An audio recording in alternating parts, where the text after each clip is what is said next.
బొట్టు విషయానికి వస్తే అన్నప్రాసన సమయంలో మనకి కుంకుమ ధారణ చేస్తారు. అవునండి. సహజంగా చేసినప్పుడు భర్తతో పాటు వచ్చేవి మంగళసూత్రములు, మట్టెలు. ఇవి రెండే కదా మనం తీసేయాల్సింది. భర్త లేనప్పుడు కుంకుమ ఎందుకు తీసేయాలి?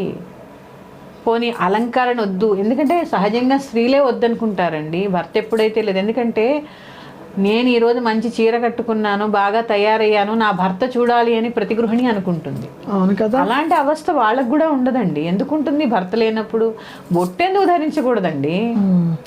ఈ కాలమాన పరిస్థితులు బట్టి స్త్రీ కూడా కంపల్సరీ బయటికి వెళ్తుంది, వస్తుంది, ఉద్యోగం చేస్తుంది, ఎన్నో వ్యవస్థల్లో మంచి బట్టలు కట్టుకోవాలి, కొంచెం మంచి తయారవ్వాలి కదండి. ఆ ఒక్క అంశంతో ఎందుకు ఆగిపోవాలండి స్త్రీ?